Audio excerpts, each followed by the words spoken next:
Good morning, everyone. Today, I'm going to let you in on one of my shameful gardening secrets. Are you ready? For many years, I did not plant flowers in my Ohio vegetable gardens. My mantra was, if I can't eat it, I won't grow it. My big turning point came when my daughter was a toddler and I noticed how drawn she was to the beautiful flowers in other gardens that we visited.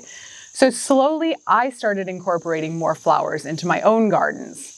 Fast forward to today, and I would guesstimate that 2/3 of my gardens are edible plants, fruits and vegetables and herbs, and 1/3 are flowering annuals and flowering herbs, planted exclusively for the benefit of drawing in pollinators and beneficial insects to the garden. And they're awfully pretty to look at too.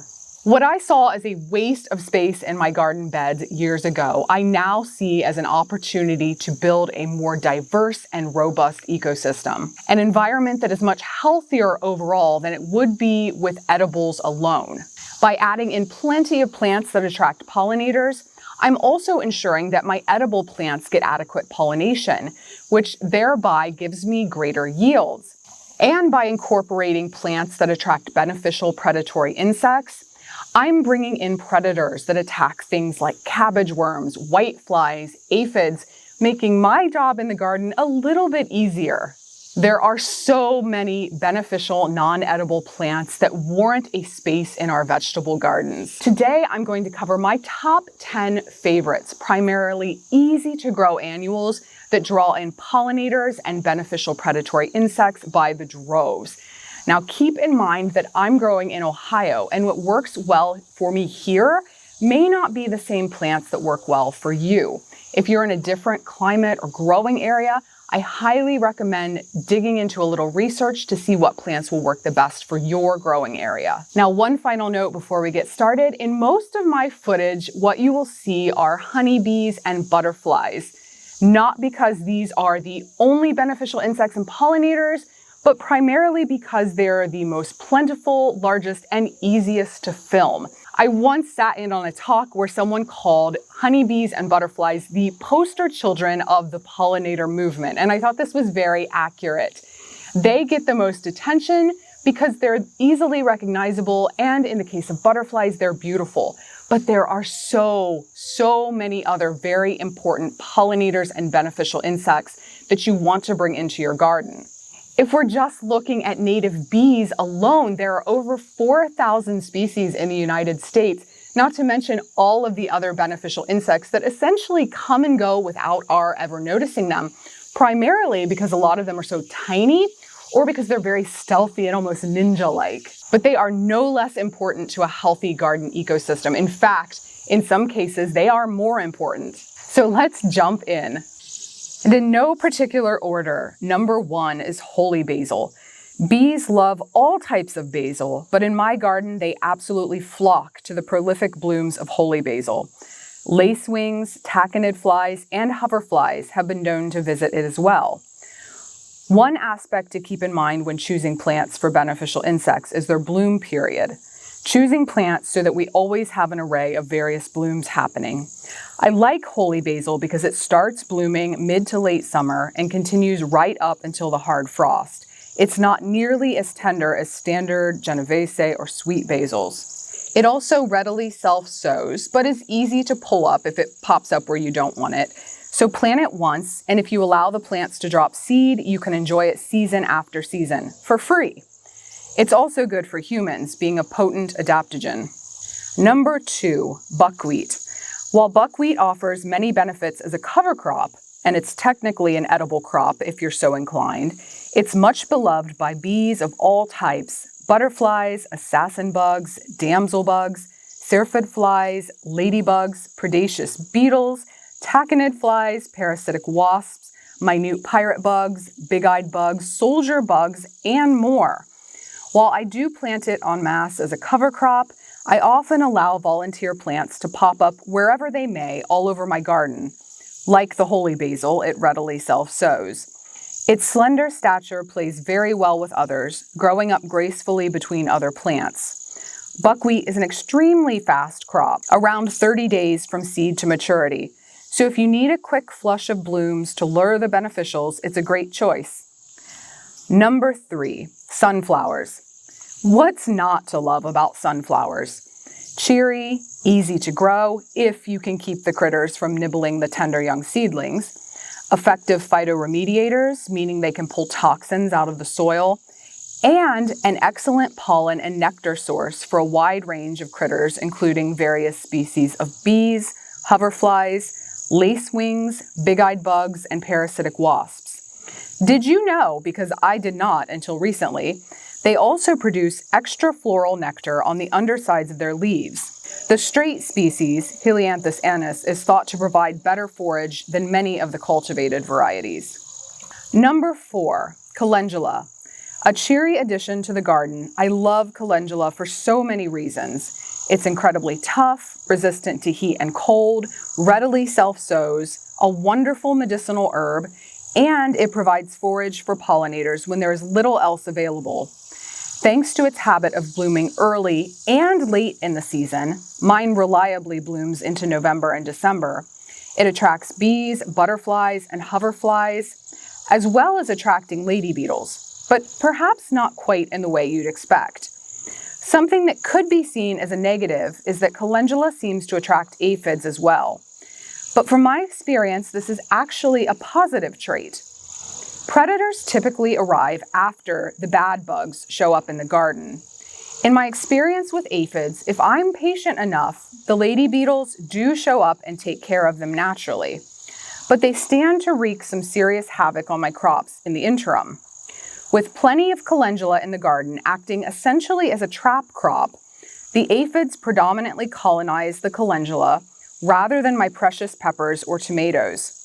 Scrappy little calendula can actually tolerate quite a bit of aphid feeding, and if a plant or two doesn't make it, I always have plenty of others who manage to drop seed and carry on the family lineage later in the season. Then, as I mentioned, the lady beetles do typically show up and take care of the problem. Number 5, borage. A flowering herb which blooms from midsummer until late in the season is beautiful blue borage.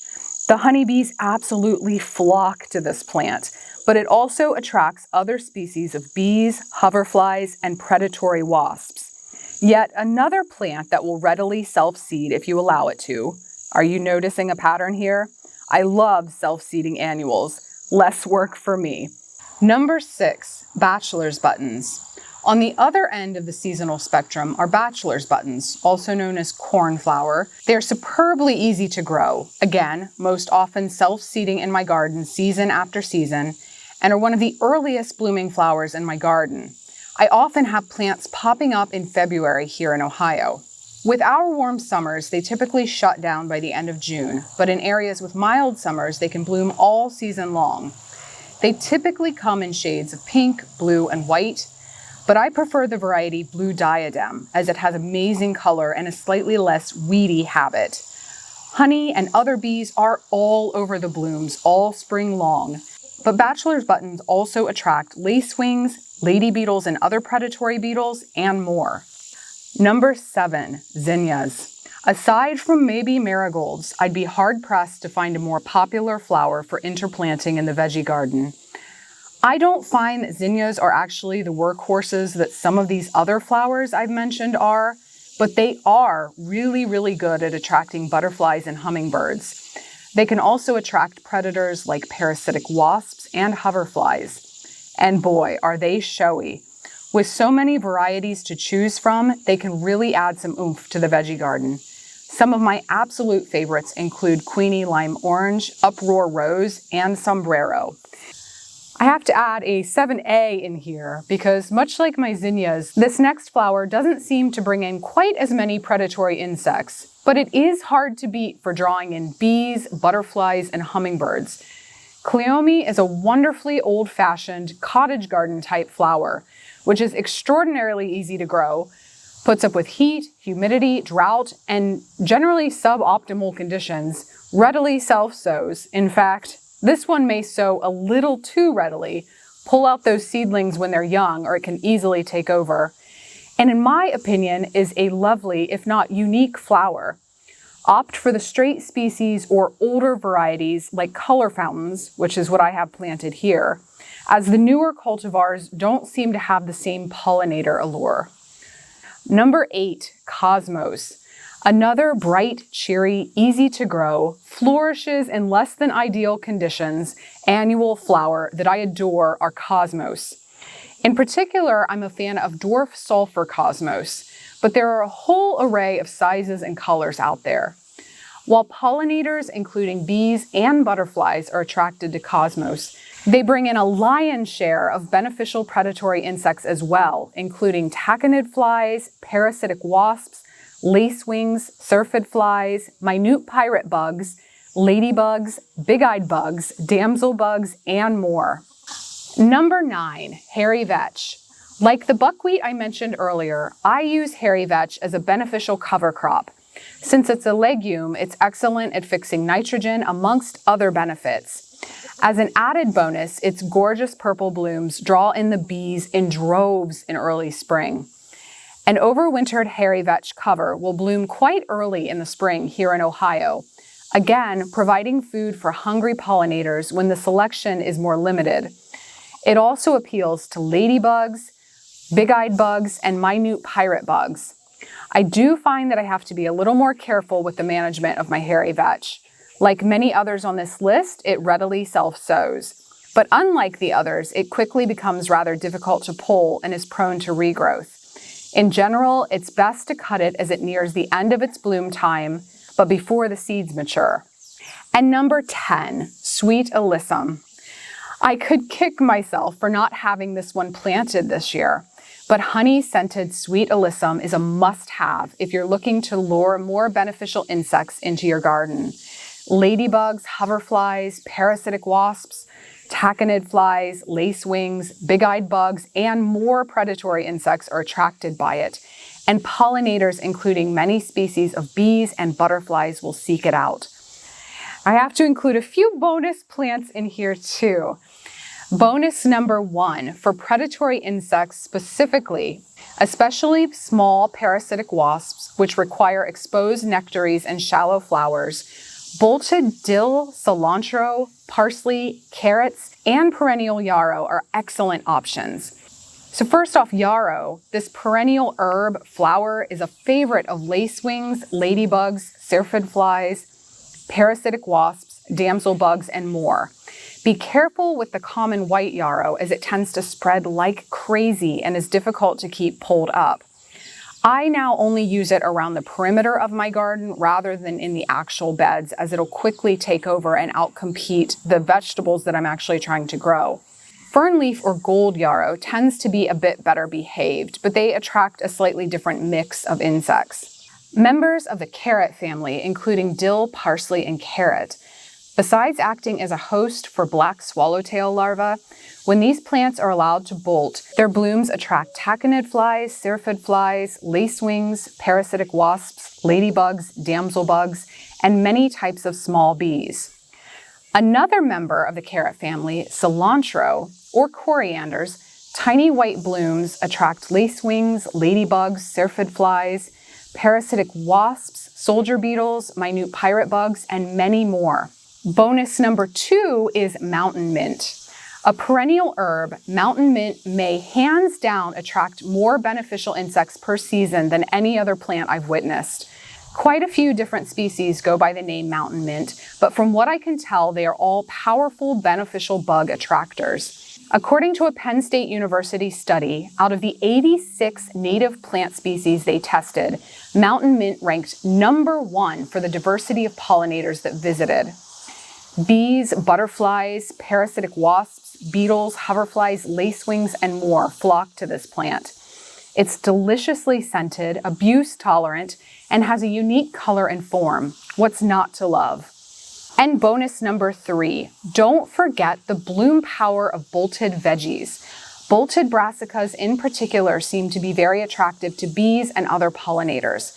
So if the harvest gets away from you, or if you have an unseasonably hot spring and your broccoli all bolts, just pretend it was intentional and you did it for the pollinators. To wrap it up, I wanted to share a little bit about perhaps some of the lesser known beneficial predatory insects. I think we're all well aware of how important pollinators are to our gardens, and most folks have a clear understanding of how beneficial predatory insects like lady beetles or lacewings are to our gardens. But some of our other important beneficials are a little less well known. The first are the syrphid flies, also known as hoverflies or flower flies. These woefully misunderstood insects are often mistaken for sweat bees. They are bee mimics, but they don't sting or bite.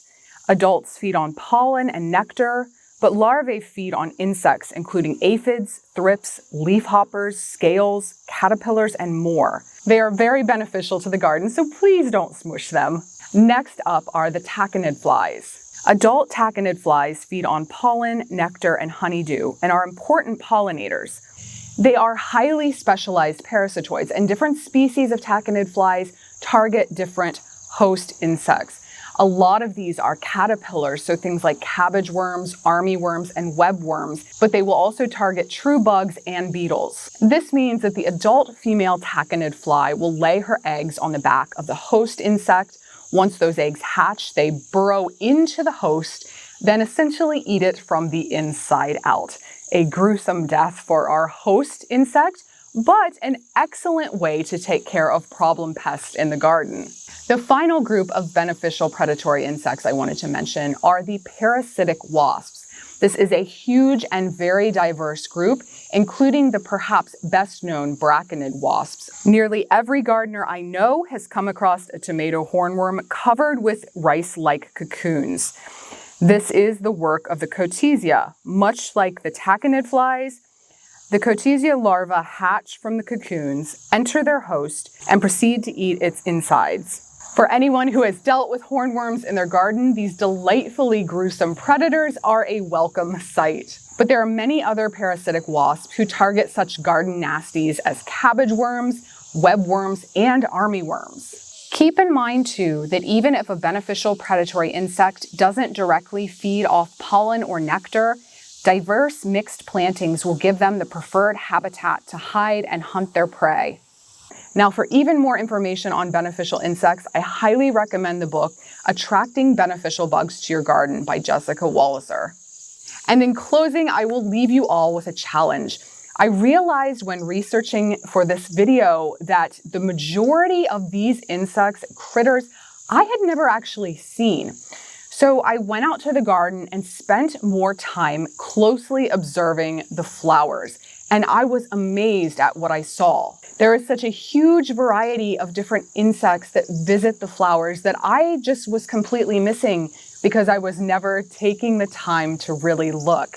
So I challenge you, go out to your garden, spend a little bit of time just closely observing, and please tell me what you see.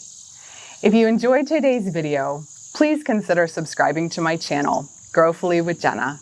Thanks for watching, and I'll see you next time.